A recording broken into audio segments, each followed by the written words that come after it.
We're all really blessed to live in this era because we're all benefiting from the AI dividend. All the billions of dollars that's being invested in infrastructure by the NVIDIAs of the world and the hyperscalers like Google and Meta and Amazon, we're all benefiting from that. All of us have applications in the cloud. We all have phones that have various capabilities, and they're all getting AI capabilities immediately. It's just incredible to see this global distribution of these capabilities so rapidly. The AI era is global and affecting a very broad swath of the economy. It's affecting all elements. It's affecting education, nonprofits, government, everyone. And so that's what makes this moment so exciting to me.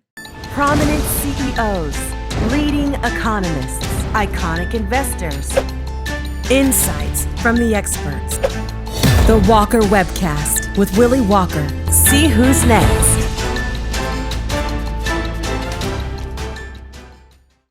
Good afternoon and welcome to another Walker Webcast. It's my real pleasure to have on my long-standing friend, Jeff Bussgang, to talk about AI, venture capital, and more specifically, his incredible book, The Experimentation Machine, Finding Product Market Fit in the Age of AI. Jeff, it's great to see you. Great to see you, Willy. Great to see everybody. Thanks for having me. It's great. Jeff, let me do a quick intro and then you and I can dive in kind of in a bunch of different ways. I think one of the most interesting things for me about your book is that it is written for entrepreneurs and it's all about entrepreneurial startups and technologically driven entrepreneurial startups. And at the same time, as I read it as the CEO of a reasonably scaled publicly traded company, I sat there throughout it saying, these are lessons that anyone who runs a business, anyone who is trying to either grow their business, stay in business, or not be completely wiped out by this new age of entrepreneurship needs to read this book and listen to all the great things that Jeff is talking about. Yeah, I appreciate you saying that.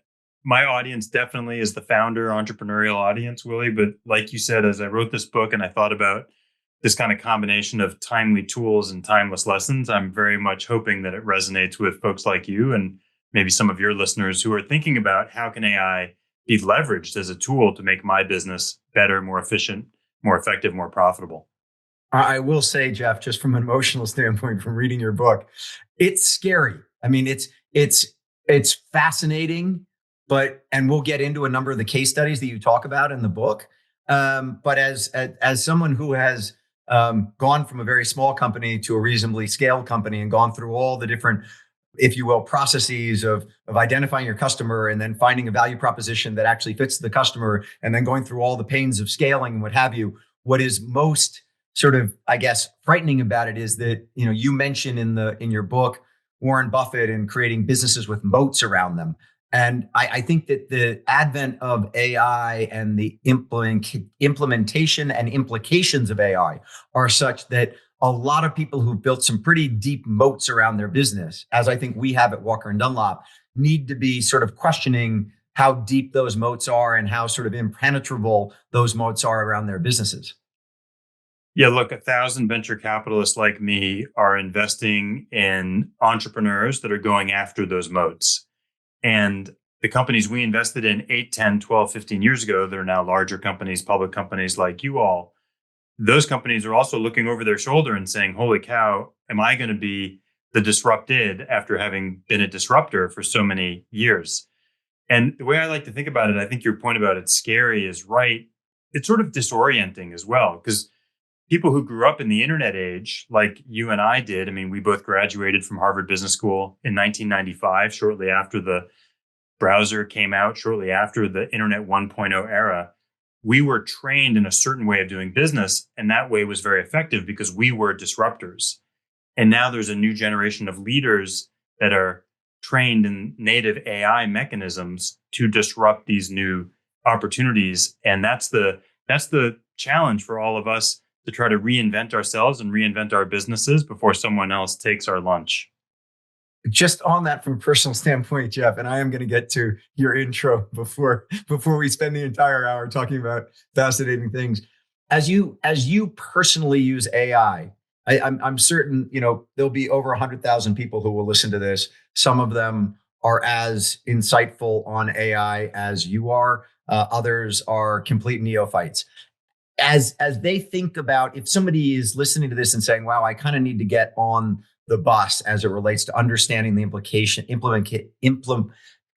of AI, what would you suggest for him or her to do as it relates to starting to play around with it, starting to engage in it beyond just downloading ChatGPT or becoming a subscriber to Grok? So I know from my teaching at Harvard, different people learn in different ways. So some people are going to love just reading and listening to videos, and I will share with you afterwards some resources that I recommend to my students to help them get up the learning curve. And for some people that are self-learners, that might be very effective. Other people want a buddy. And so one thing that I recommend is get a reverse mentor.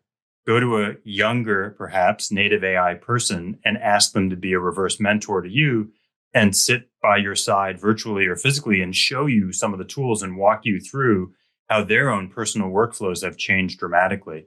I was talking to a VC friend of mine who's in their 60s, and he told me that for the first time, he was using ChatGPT as a mechanism to create a presentation to help one of his portfolio companies talk about sort of these new changes in their market. And he found that in 2 hours of conversation, ChatGPT allowed him to create the presentation all the way down to the PowerPoint slides, as opposed to what might have taken a week or two of research and thinking and Googling around and writing. And so you're never too old or too young to reinvent yourself and your workflows and your personal productivity, but you need help doing so, like you said. So either I can point to some resources to do it yourself, or strongly encourage you to get a reverse mentor and get them as like an AI chief of staff on your side. Start a legacy. Start turning dreams into realities. A better world begins with you. Better communities start with us. You talk about age, and in doing research on this webcast, I realized that your birthday is a week after next. So happy 56th birthday on the 20th of June, Jeff.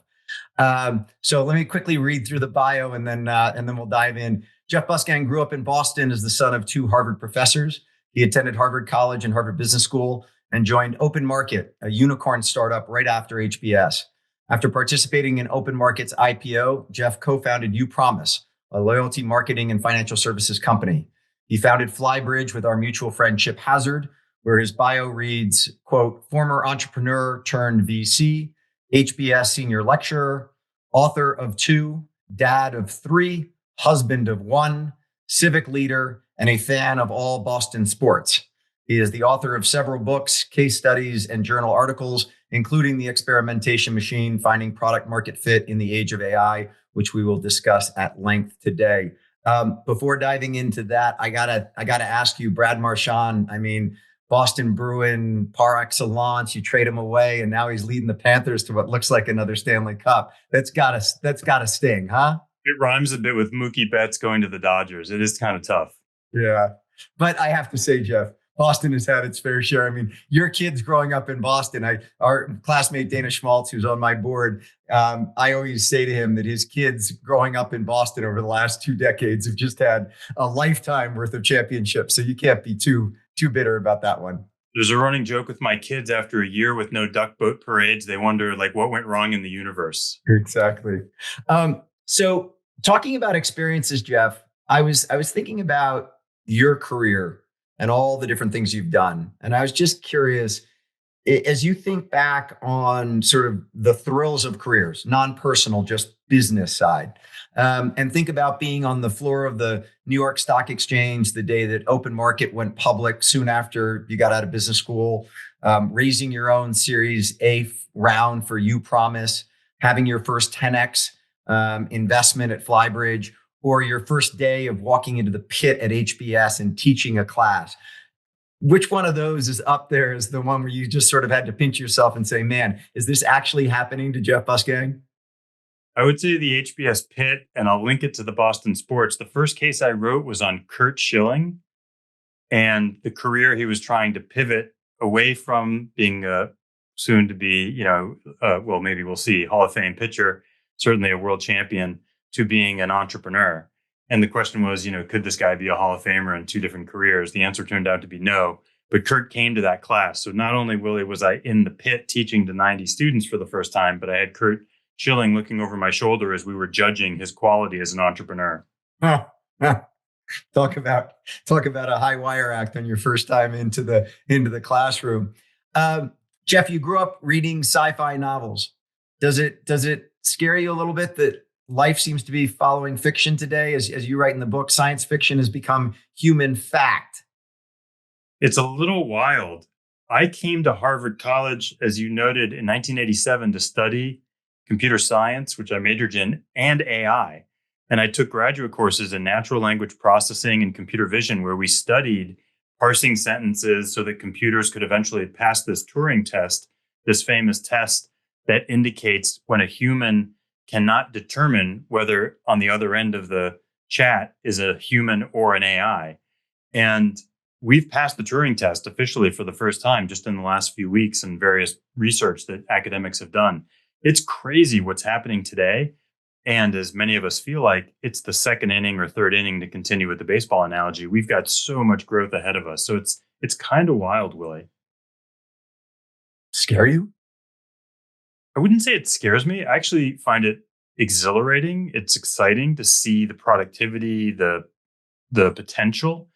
Certainly there are risks and downsides, and not to be political, but I thought of all the things that JD Vance has done in the last few months, when he went over to Europe at the AI conference and said, "Hey, I'm not here to talk about AI controls. I'm here to talk about AI opportunity."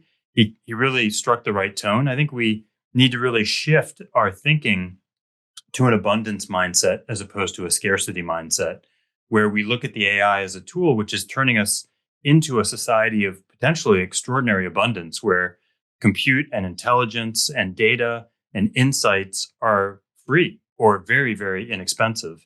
And what human beings can actually achieve, with that incredible resource at their disposal.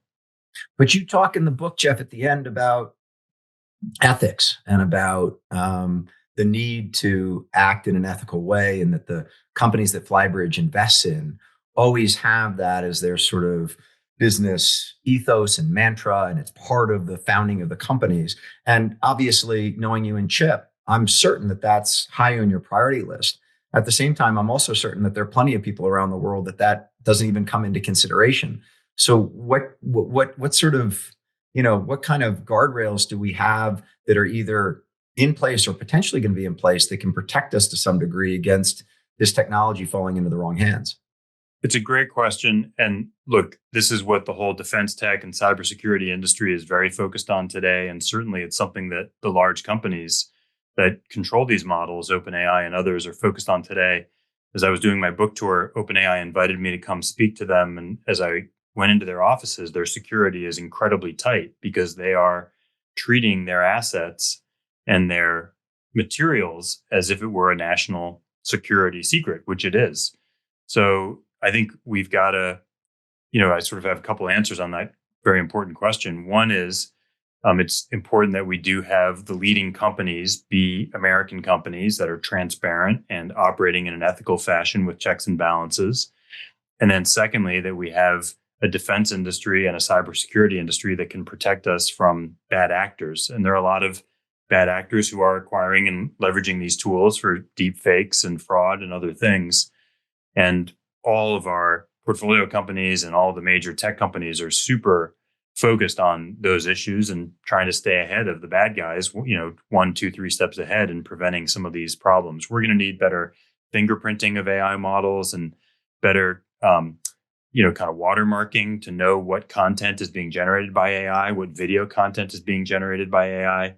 One of my friends says that he now has a safe word with his family so that they know that if an AI clone tries to hack into their family and the systems and ask for help, or have a kid call in and say that he needs money wired to him, that there's a safe word that they have as a family to make sure the authenticity of that situation. I mean, we have to think about some new things in this modern world for sure. Big time. Associated with that, and you mentioned it in the book as well, is the lawsuit that the New York Times has against ChatGPT as it relates to copyright infringement. And just curious, do you think that there's a chance that you get a significant ruling there that could start to unravel the LLMs that have been built just because they've been aggregating so much data from so many copyrighted sources that all of a sudden they have to say, hold it, this whole thing has been basically building on itself, and we didn't build in the safeguards as it relates to copyrighted information. And so therefore, one of these LLMs could end up being taken down? People refer to this as the original sin of AI. It's like Eve and Adam grabbing the apple. It's pretty clear that the models were trained on public copyright information, or let's say private copyright information. And I think it's just going to be a matter of economics. So I don't know if it's going to take down a model, but I think it's going to be a negotiation. And you've already seen some companies come to terms. Reddit struck a few deals. News Corp struck a few deals. I think this is going to be more about economics than existential, but it's a pretty material issue. And the evidence, we have a portfolio company that's actually on the inside of some of these issues because they're very good at detecting model content training source data. And it's pretty clear that these models were trained on copyright information. Fascinating. Let's back up for a moment to where the book begins, because I think it begins focusing on, if you will, typical startups, if you will, not AI-enabled startups, but then moves very quickly into how AI is allowing startups that Flybridge invests in to do a lot of things a lot quicker with a lot fewer people, et cetera, et cetera. And one of the businesses that you focus on at the beginning, Jeff, is Squire. And it's a startup that was started focused on how can people get a haircut appointment a little bit easier than going and finding the barbershop that they want to go to, which is, I love that you picked something like that is so sort of, I don't know, I'd call it meat and potatoes in the sense that it's like, yeah, that it's like open table for haircuts, right? But I think one of the things that I found to be so interesting about it is that the entrepreneurs in that case, Jeff, they iterated. They sat there and they thought, well, we're going to first sell this to someone who's a consumer who just wants to go on and find a place to get a haircut. And then they were like, well, no, actually, maybe we can automate the actual experience for the owners of the barbershops. And then they went and they actually set up a barbershop inside of a WeWork workspace to sit there and try and answer the question of who is our end customer. And why I think it's such an interesting place to start is that what you're seeing in all of your subsequent companies is the ability to iterate using technology that sort of compresses that iteration process from, in this case with Squire, years into, in some instances, months, weeks, or days. Talk about that for a moment. Yeah, you really nailed it, Willy.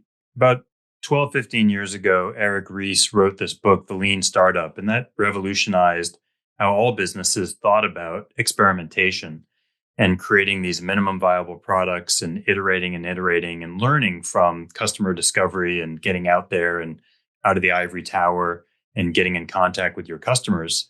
And what I've been seeing is my portfolio companies and the companies I work with through my teaching at Harvard Business School, they're leveraging the AI tools to accelerate that learning process, to accelerate that iteration and experimentation, which is why I decided to call the book The Experimentation Machine. I think all companies are working really hard on instrumenting their businesses to allow for faster, more effective experimentation. Booking.com, which is a $150 billion market cap company, this travel industry behemoth, runs thousands of experiments a day on their website all over the world across all different products as they iterate to test what messaging and what design will be most effective in driving conversions. And so what I've been seeing is that our founders are using AI to drive that experimentation even faster and more effectively than ever before. They're creating AI personas that represent their customers and giving 7x24 access to everybody in the organization. It's like a real-time focus group available at any time to have that customer be literally at your beck and call 7x24. They're able to mock up different applications and different ideas and different workflows in instants, minutes. things that would have taken weeks to develop are able to be achieved in a few keystrokes. And so that's allowing for so much faster execution. I think the thing that I've really been struck by when you look at the successful companies that are out there is just the speed, the sheer speed of execution. We used to talk about internet time execution, but AI time execution is just like nothing we've ever seen. On that, as you think about the iteration, one of the things that you focus on a lot throughout the book is the product market fit, the PMF of any given product or service. And as you talk about the product market fit, you also talk about moving from the jungle to the dirt road to the highway, and that's sort of the various iterations of a typical startup. And I think it is important for people to keep in mind that the foundation of your book is based off of the, if you will, old venture model, and how AI is completely changing sort of all of these concepts, from the PMF of how do you figure out what market your product is going to actually fit into, to how long it takes you to move from the jungle to then getting onto the dirt road, to then getting onto the, not just the highway, I would call it the super highway. Talk about that a little bit of what you were seeing in investments from 2017 to 2020, and what you're looking at in investments between 2024 and 2026. So Chip and I started Flybridge over 23 years ago, 2002, 2003 timeframe. And for 15, 20 years, the model for seed investing, which is what we have been doing day in, day out, is you work with entrepreneurs. They raise a $2, $3, $4 million seed round, and they take that money and build a team. They hire 8, 10, 12 employees. They build a product, and they race to acquire customers and get to some meaningful milestone, call it $500,000 or $1 million of revenue. And then they go out and raise a Series A, and so on and so forth as they grow and build, and eventually, hopefully, build a valuable public, enduring company. And what's happening today in the last 2 years completely changes the model.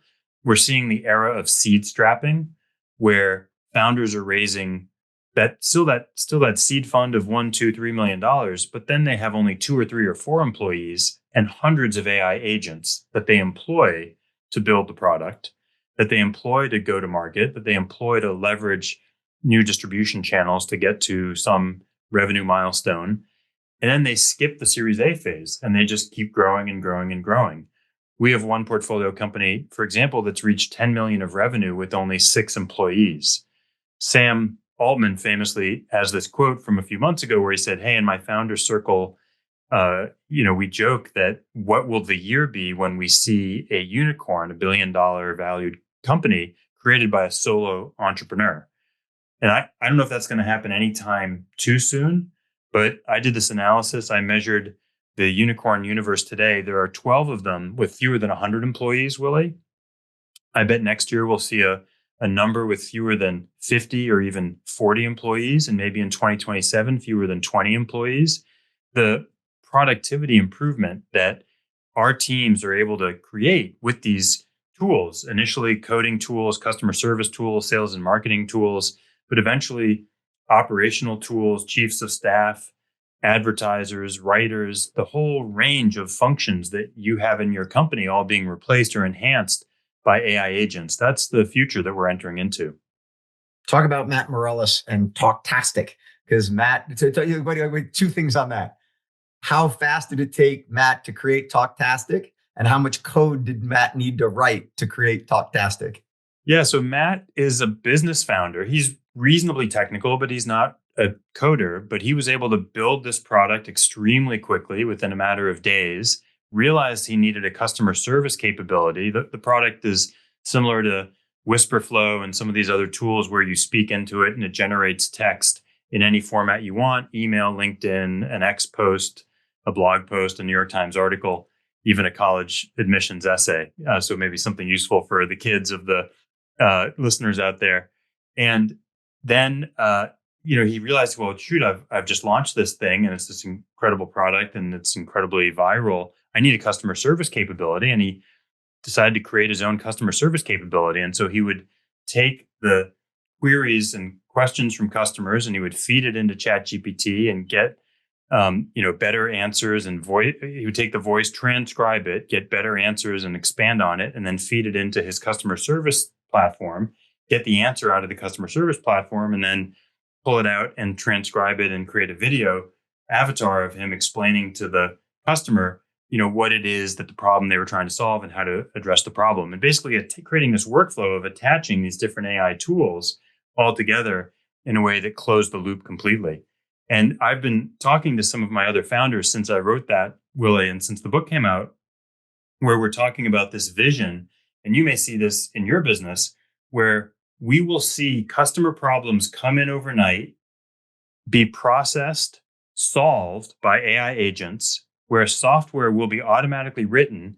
And then the next morning, when you and your product team come into the office, you'll have the features waiting for you to approve or disapprove, swipe left or swipe right, or tweak a little bit, that implement the features and requests that the customers gave you the night before. I mean, this ability to close that loop and iterate so rapidly it's right here, it's right now and upon us. One of the things I got 1,000 things to jump in on that. One thing I would just put out there, if you want to look at the reverse side of this, of a Talktastic, but on the downside, I used to work for a company called Teletech, TTEC, which is a big call center company. And we had call centers all over the globe. And coming out of the pandemic, Teletech's market cap was a $5 billion publicly traded company. Teletech's market cap, last I checked a couple of weeks ago, is $250 million. Because all of this customer service is being automated by AI, and there's really no need to have all those people in all those former Walmarts that are sitting on telephones talking to people and waiting for the phone to call. And so it's just, this is both a great opportunity for entrepreneurs to create the type of things that Talktastic has done. And it's also a massive, massive disruptor of existing businesses that we've sort of relied on in the past to deal with customer service and all sorts of different types of help desk functions. One of the things, Jeff, that I wanted to go in on that, though, was this. So on Talktastic, he was able to iterate the product using AI. Talk for a moment about Topline Pro and how Nick and Shannon used AI to basically identify their customer. Because from my read of your book, they started out saying, we want to work with pairing up plumbers to opportunities where they can actually go get a job. And then that iterated into working with contractors more generally. But the contractors today, I happen to be in Big Timber, Montana. And I would imagine for Nick and Shannon to find a contractor in Big Timber, Montana, when they were starting up Topline Pro, was pretty difficult. The yellow pages don't even exist anymore to sit there and leaf through the yellow pages. And the person who's the contractor in Big Timber is out on a job site, not coming home and potentially checking their Outlook emails or even answering their answering machine, because they've got enough workflow here. And so they're not being introduced to Topline Pro's services that could automate and streamline their business. Talk about how they used AI to find the end customer. So Nick and Shannon, who, by the way, were HBS dropouts, which I had nothing to do with, but after their first year, they dropped out, they joined Y Combinator, and they pursued this idea of helping contractors like your friends in Montana, whether it's an electrician or a plumber or a landscaper or a roofer who's too busy working on the roof to be on their desktop making appointments and posting websites. And they said, well, what do these people need the most? And they began to develop this AI agentic capability to build the websites for those individuals, to help them with their sales, with their customer service, and with their billing and operations. Basically, business in a box with AI agents for service pros. And the business of Topline Pro has taken off. It's been an extraordinary journey. Well, to your question about how are they using AI throughout their organization, they realized that they had a sense of their ideal customer profile, their ICP, and all these different qualifying criteria. And they were trying to train their sales organization about this. And they decided, well, why don't we just build an agentic workflow for this and have an agent that's an AI agent that goes through the criteria and looks at all the information about service pros, not only in the service pro listings and professional association sites, but also let's look at Facebook pages and Instagram. And then they realized, well, wait a minute, pros often do post about their jobs. They're up on the roof, they take a photo, they brag about the job they did at Walker's Ranch. Well, Topline Pro could use that information to help build the websites for the pros. And then they said, well, not only can we qualify who we want to go after, and not only can we ingest their content and help them build the website automatically, we can create a demo and reach out to them in a personalized fashion. And so using these new video generation tools, they have one of their sales reps do one video And then that video is replicated thousands of times using AI, customized and personalized for that service pro, so that each individual pro gets a video of Willy, the sales guy, saying to them, hey, Joe's roofer and landscaper, I noticed on Instagram and Facebook, you got some great jobs that you've been posting. I decided to create a website for you showing off your work since you hadn't done it yet. I decided to do some listings for you. Let me show that to you. Scroll through the website. Let me show you what that would look like if I were to handle your customer service and your billing and operations, all generated with AI. And it turned their response rate, because of this personalization, from below 1% to nearly 10%. And it's just totally transformed their cost of sale and cost of service. And many of us thought historically, when we would see software companies, just to finish, companies that service small businesses would say, well, the economics won't work. You can't sell, you can't reach, and you can't service small businesses. But AI is changing the cost curve and the sales and service curve, and is dramatically changing the economics of supporting small businesses.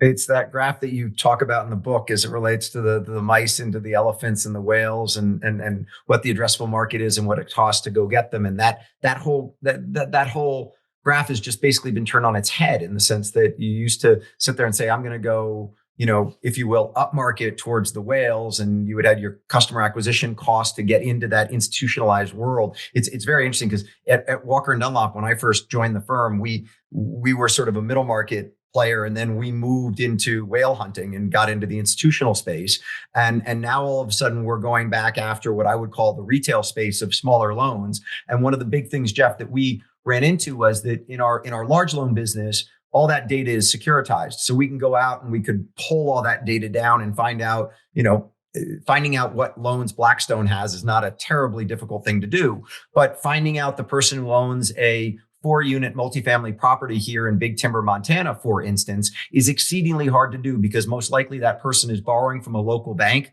or some other type of lender here, and they're not showing up in securitization data. And so that whole business case that you just talked about, as I read it, I just sat there and said, our small balance lending business using those similar tools can just explode by pulling all that data together and being able to find the end borrower, because I can almost guarantee you we're a better lender than the local bank here in Big Timber. No criticism of them, but we got better systems, better people, better processes, and we should be able to win that, except they've got a captive audience because they're in this small little town. If we can identify them through the use of AI, just like that company did, boy, oh boy, that opens up a whole different market for us. You're pointing to another area, which I think is fascinating. One of my other portfolio companies works in, which is a company called Zest AI. And Zest AI is a company that was building ML models, machine learning models, for credit underwriting. The company was founded 15 years ago. And when they went to banks and credit unions 15 years ago and said, hey, I've got this AI model to do better credit underwriting, the banks and credit unions said, that sounds like black box and very scary and regulated, space. I'm going to stay away from that. And they really struggled to get adoption. And then 2, 3, 4 years ago, the narrative flipped. And now everybody, even small credit unions, are embracing Zest's technology to bring AI, modern AI, big data analysis to underwriting, which is going to yield better credit, more accurate credit, better profitability for those credit unions, more available loans for individuals and homeowners and small businesses, less bias, less discrimination. All these things that, again, as I said, taking the abundance mindset to heart, you can imagine this incredible efficiency and greater availability and expansion of credit through AI. And that's just one small example building on your example that you just described. I can't remember, Jeff, is Zest AI the company that you profiled as it relates to Medicare fraud and Medicare fraud prevention, or is that another company that's working on that? That's another one entirely. Yeah.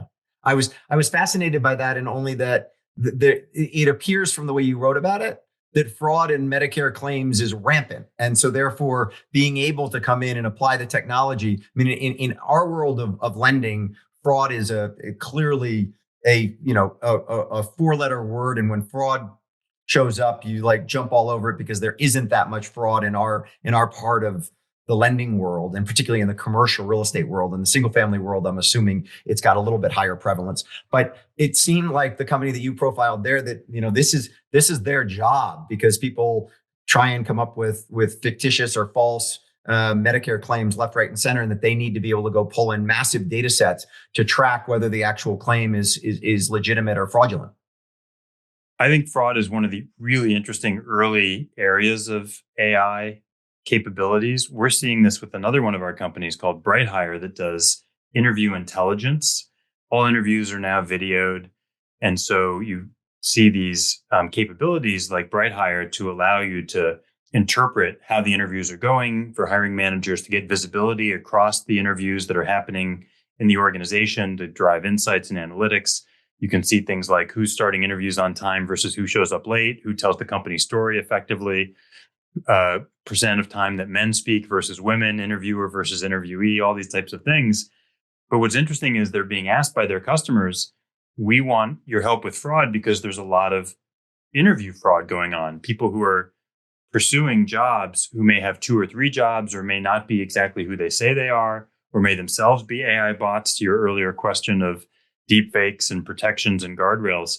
So this area of fraud across every aspect of our businesses, we're seeing a lot of opportunities and a lot of need for. Before I get off this, as it relates to the sequencing of those videos, there's another company that you've invested in called Outreach that talks about the sequencing of the videos or of the emails to make it so that while AI is generating a huge amount of content, I don't have 10 emails from, whatever. I work with JP Morgan from a personal banking standpoint. And so I'm assuming that JP Morgan could send me 100 emails a day with new ideas, but they know that I can't take it. Does Outreach sequence that and make sure that it's a tailored email to Willy Walker's needs? Yeah, it's not one of our portfolio companies, but I do feature it in the book because it's a cool company. And there are other companies in that space. All the AI for marketing tools are just incredible, the proliferation. And it's from the existing vendors. Obviously, Salesforce and HubSpot are coming out with incredible AI capabilities, but also newer, younger vendors, some that we invest in, some that others invest in. So one of the things I say in general to your listeners, to you, is to, you got to sort of take this experimentation mindset forward in your organization. And that's why a lot of CEOs are putting these top-down mandates, like the Shopify CEO and the Duolingo CEO, most famously, where they're saying, hey, AI tooling and AI native behavior, that's table stakes. Everybody needs to do it. It's a requirement. It's no longer optional. And now you have to organize your company in a way that allows you to be more facile and nimbler in bringing in AI tools and experimenting with AI tools, because the tools are changing so rapidly. I can't tell you what the best tool is going to be in a year or 2 years or 3 years from now, but I can tell you that your organization needs to be good at bringing in, evaluating, and embracing tools, and then swapping out for another new tool if it's a better one down the road. You mentioned that there are 30 publicly traded companies that Flybridge tracks as it relates to the use of AI. And parking to the side, Jeff, those that are creating their own LLMs, because we all know who they are and we know what they're investing in LLMs.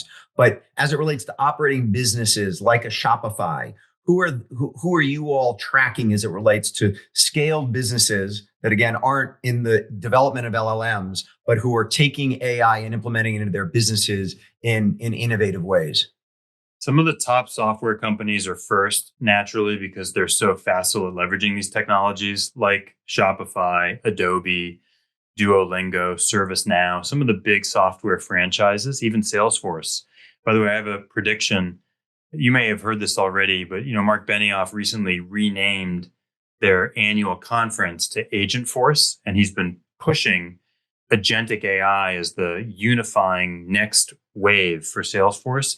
I predict in the next, let's call it 3 or 4 years, that Salesforce will change its name, just like Facebook did to Meta and Block, Square did to Block. I predict that Salesforce will change its name to Agentforce. That will no longer refer to that company as Salesforce, but rather it'll be reinvented as Agentforce, because the agentic AI future is coming, and Benioff and that company is embracing it so rapidly. But anyway, those are some of the companies that are, I think, doing a really nice job. It's interesting. We haven't heard that many case studies, and my colleagues at Harvard Business School, like Kareem Lakhani and others, are really trying to profile and showcase these case studies, but not that many other companies that have great case studies for using AI throughout the organization to drive efficiency and improvement. It's just beginning. We're just in that generation of moving from pilot to production. And so we've got a few examples that I think are quite interesting. Some of the consulting firms like BCG and McKinsey are embracing it, as you might expect, as knowledge workers trying to stay on the cutting edge.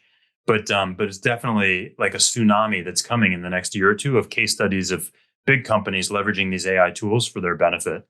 You do mention Amazon Q and Andy Jassy, who was a year. Talk about making me feel old. Andy Jassy is a year. He was a year behind you and me at HBS. There are plenty of people with lots and lots of success around the two of us. But when the CEO of Amazon is someone who was after us at business school, it was one of those moments I'll never forget, Jeff, of just being like, okay, now I'm officially old. When the CEO of Amazon is younger than I am. Officially old and unaccomplished, frankly. Yeah, exactly. The double whammy. But he did talk about the fact that on Amazon Q, they saved 4,500 developer years of work, or something like $260 million of annual spend. And so you just think about it at that kind of scale of what a company like Amazon can do. And you sort of say to everything from Amazon down to, a startup, if you're not implementing these tools to both grow as well as cut costs, you're missing the boat in a very big way. We're all really blessed to live in this era because we're all benefiting from the AI dividend. All the billions of dollars that's being invested in infrastructure by the NVIDIAs of the world and the hyperscalers like Google and Meta and Amazon, we're all benefiting from that. All of us have applications in the cloud. We all have phones that have various capabilities, and they're all getting AI capabilities immediately. These devices are getting AI enabled, 8 billion of them, every day, every week, every month, with these incredible updates. All of our cars, all of our homes. It's just incredible to see this global distribution of these capabilities so rapidly. And that's what's so exciting to me is that, what was very different, and Mary Meeker writes about this in her latest annual report that she publishes, just came out a week or so ago. What's so different about the internet era, where you and I grew up as business leaders, is that it was a very US-centric era. And it really only affected a very narrow part of the economy. The AI era is global and affecting a very broad swath of the economy. It's affecting all elements. It's affecting education, nonprofits, government, everyone. And so that's what makes this moment so exciting to me. We've talked a bunch, Jeff, about sort of these, high-flying startup companies that have harnessed technology. And I'm certain there are plenty of people listening sort of saying, either I'm going to figure that out or I'm not going to figure that out. I got to invest in it. I got to get my teams focused on it, what have you. But one of the other pieces of the book that I found to be so interesting was the framework which Flybridge uses to underwrite the companies you invest in. And you go through both your hunch, and I want you to explain hunch to listeners, and then how hunch goes into KPIs that you all measure as companies start to scale. Because again, while it is focused on startups and while it's focused on entrepreneurs, these lessons of how Flybridge sets up hunch and the various key markers and then discounts them as well. And in your underwriting, one of the things that I thought was really great about your book was how you sit there and you talk about, gross margins, and some of these tech companies will be running 70% gross margins, but you sit there and say, they might be 70% gross margins, but we'll put 60 on it. And they sit there and they say, we acquired the customer and we think the customer is going to be around for 5 years. And you say, if a Netflix customer is only there on average 36 months, you might not be able to use 5 years as your average customer life. So before I steal everything you're going to talk about, talk for a moment about hunch and the framework you all use at Flybridge, because I do think it is incredibly useful for people running any size business to think about the hunch framework and then the KPIs that come out of it. Sure. So I named this framework hunch in the context of the world of determining product market fit, because in the early days, you do have data, but the data is very early. And so at best, you have to apply some subjective judgment and have a hunch about whether this is working or not. And so the 5 letters of the word hunch represent 5 KPIs that we look at and really think about in the context of asking the question, has this startup found product market fit? And it, like you said, it applies to big companies with new products and trying new things as well. So the H is hair on fire value proposition it's got to be a must have, not a nice to have. It's got to be so critical that the customer's hair is on fire.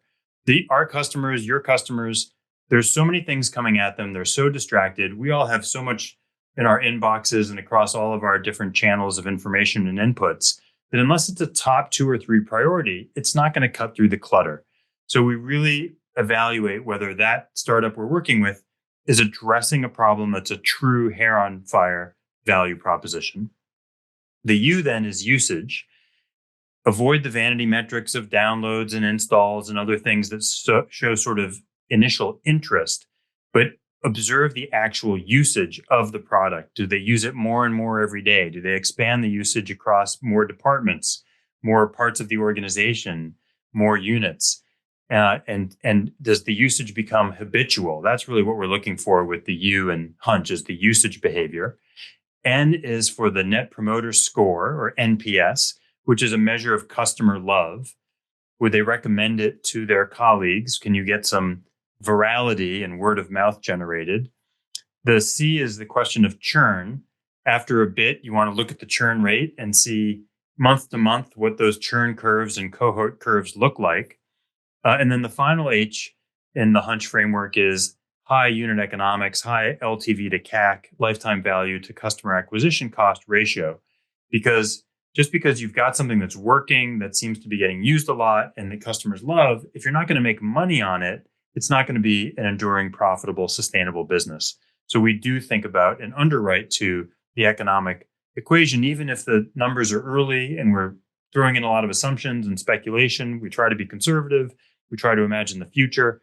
We try to underwrite based on the fundamental unit economics. So we take that framework and then we look at companies and we say, well, look, early stage companies, early stage products, they're going to be emerging or nascent on some of these metrics. And as they mature, hopefully those metrics are improving.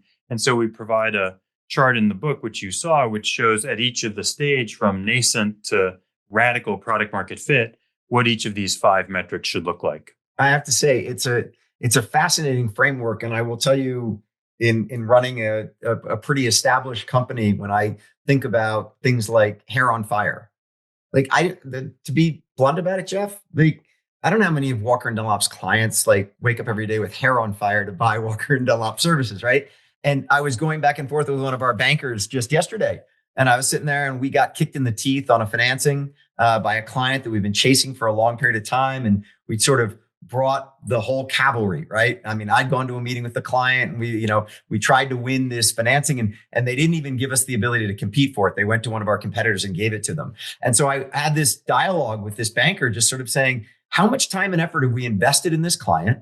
How many resources have we brought to it? And they don't even talk about hair on fire. They don't even, they're bald in this situation as it relates to Walker & Dunlop. Nothing's burning. And I just sort of said to the banker, we got to think about, unless we come up with a value proposition that is wholly different from the firm that beat us to do this financing, we ought to just forget about this client, just move on. And it was interesting because I think I surprised the banker. He's been investing a tremendous amount of time. And I think that in our industry, there's sort of there's a sense that if you invest enough time and you show them enough deal flow and you kind of talk to them about all these different things that we've done as far as structure and price and all that stuff, that at some time they're going to wake up and say, you know what, I'm not going to work with Wells Fargo tomorrow. I'm not going to work with CBRE tomorrow. I'm going to give the deal to Walker & Dunlop. But in listening to your framework, I also went to, what's the lifetime value of that customer? And if you're just waiting for that one opportunity that they don't give to the competition, after all the investment of time and effort we put into it, I'm really not sure that we're actually getting a return on it. And I found it to be wildly eye-opening in the sense that, do we have the luxury to continue to invest in that client relationship? Of course we do. We generate a huge amount of cash flow at Walker & Dunlop, and we're a very profitable company. Can I allow that banker to keep doing it? But I thought that the rules of a startup where capital is so scarce and identifying real customers who do have hair on fire for your customer really made me sort of underscore what's the value proposition? Are they ever going to buy from us? And what's the return on investment and time and capital that we're putting into winning that customer? One of the things that I find in our world is, just to underscore what you're saying, is if you use certain words, it changes the frame of the conversation. So if you say, hey, is this an important value prop? Sure, it's important. But is it must have? Is it hair on fire? It changes the frame. One of the things I like to talk about is the quality of the business model. You may have seen this also. I talk a little bit about business model quality. Is it a good business model? Marvelous. That sounds wonderful. But is it a magical business model? Does it have all the elements of network effects and recurring and high gross margin? And, we talk about customer profiles, ideal customer profile. The word ideal really clarifies, is this customer, sure, I could service them, but are they my ideal customer profile? Because startups, like everyone, but even more so, have a finite amount of resources and they have to really sharpen their tools and really focus. That's the thing I tell my founders time and time again. A repeated piece of advice is you need to focus more narrow, more tightly. You've got finite resources. You've got to focus on the really few things that are going to move the needle for the business. Who was it in the book that you point out says, I'd rather have 100 customers that love me than 1 million who like me? It's a Brian Chesky quote, the Airbnb founder and CEO, that he attributes to Paul Graham, the Y Combinator founder, but everybody refers to it as the, Brian Chesky quote now, which is so powerful because look, if 100 customers love you, everything works. They keep coming back. They cost less to serve. You have amazing economics. Everybody's happy. And if 1 million people like you, you're just churning and churning and churning and, exerting a tremendous amount of energy to stay in place. Talk for a moment, just real quick, because I thought it was fascinating. You do talk through the various valuations on different business models where you talk about why do SaaS companies trade at 10 times revenue? Why do ad-based companies trade for less than revenue-based companies? Will you talk that through quick, Jeff? Because you did put the multiples on it. While, as you're very clear in saying in the book, various business models are combinations of these business models at their core, the multiples that are applied to startups like a Snowflake versus someone who's selling ads on their give it away product are very different, where the market will put a multiple on it. Will you just talk that through for a second? Yeah, it's very funny. Sometimes in my class, I say to my students, up until now, you've learned to characterize business models, but I want to teach you how to judge business models and be discerning. And the discernment is what business models belong in the 10X club, as venture capitalist Bill Gurley first coined it. Business models that are so high quality, they're worthy of being valued at 10 times revenue, not because it's frothy or illogical, but because they're that high quality, versus business models that are not worthy of being in the 10X club. And I rattled off a few of those, but they have to have a magical business model. They have to have network effects. They have to have high gross margins. They have to have recurring revenue. They have to have competitive moats, and they have to have, really enduring economies of scale and enduring and sustainable, profitable, sort of recursive feedback loops, or what's known as, kind of these positive loops. And when you see those models, like a company like Snowflake or other SaaS companies that have really just exquisitely executed on these magical business models, I would argue Shopify might be considered one of those as well. Then it just sings and everything works. And one of the things that makes investing in new companies so exciting is we're all inventing the business models as we go. In this moment in time, the SaaS business model has had a great 20-year run, 25-year run.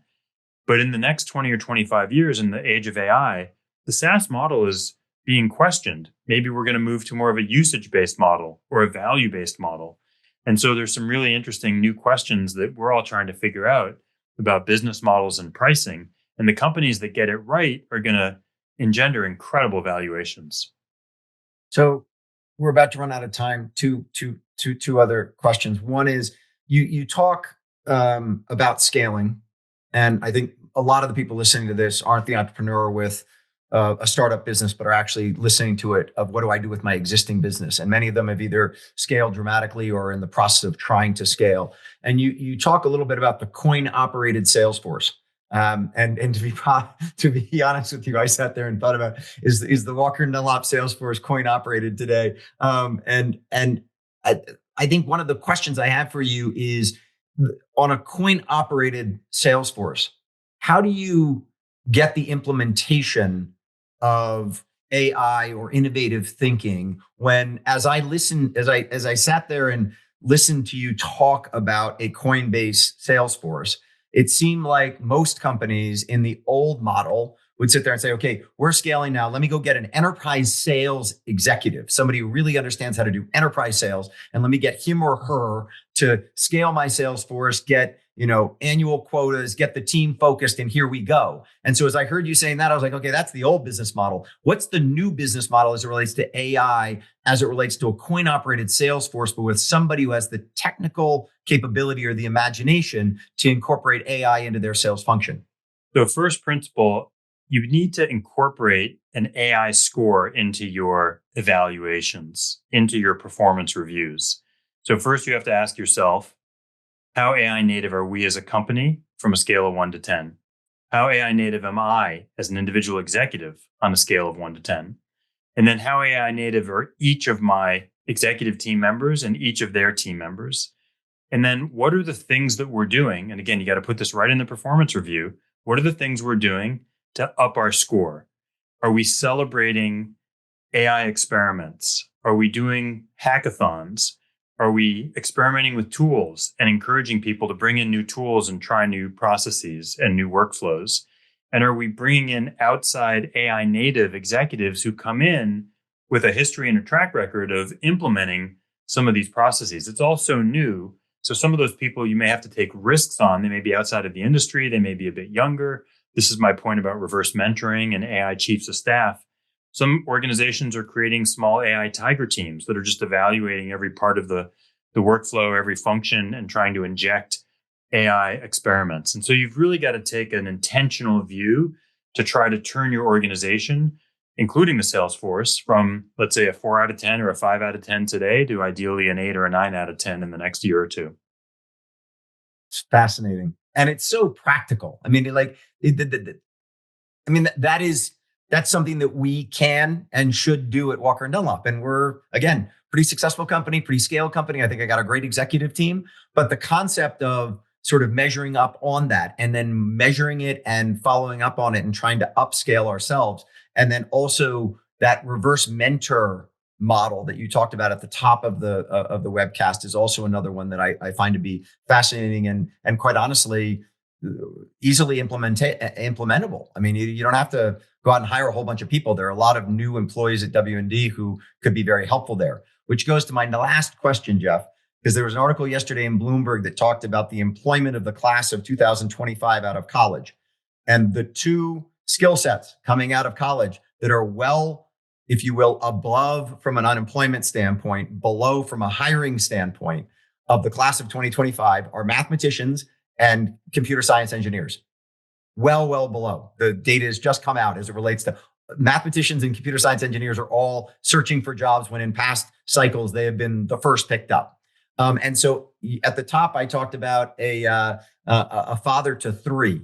When you give your kids advice on what to study and what to do, what are you telling them to do? Well, first, I wish my kids followed my advice, or I could claim they do, which they don't. But I say to people who ask me this question, and look, I studied computer science as an undergrad and it served me well. I don't think I would encourage children today to study computer science or engineering because I do believe that the AI tooling is getting so good at that. And instead, I think it's a moment for the revenge of the liberal arts, the revenge of the MBA, to read about Shakespeare and understand human nature, to be able to understand strategic thinking and read Michael Porter and Clay Christensen, and to really be able to lead and discern what is the right thing to do. The AI will do whatever we tell it to do, but the discernment is the real question. And then I also tell folks, play with the tools. I think this year's class of 2025 at HBS was the first AI native class of MBAs. I think we did a really bang up job over the last 2 years of training AI native MBAs. And I think you'll see more and more of these AI native generalists and executives and young professionals entering into the workforce. And I think that's going to be really exciting. You may not hire more software developers, but you may hire more AI native product managers and marketers and designers who can leverage those tools to great effect. I think one interesting thing about that, Jeff, is when you think about eras And if you look at graduating classes from either undergrad or from business school, there are certain eras where people come out into the advent of a new financial framework where, asset-backed securities came out and everyone who went into asset-backed securities did really, really well. Or go back before that to Michael Milken and junk debt, and people got into junk debt. And when you and I came out in 95, you and I had AOL beta when we first went to HBS in 93. And I remember putting those discs into my laptop and we thought we were pretty advanced and what have you. And a couple of people from our class, including you, went to some, high flying internet startups that were quick hits, but relatively small hits.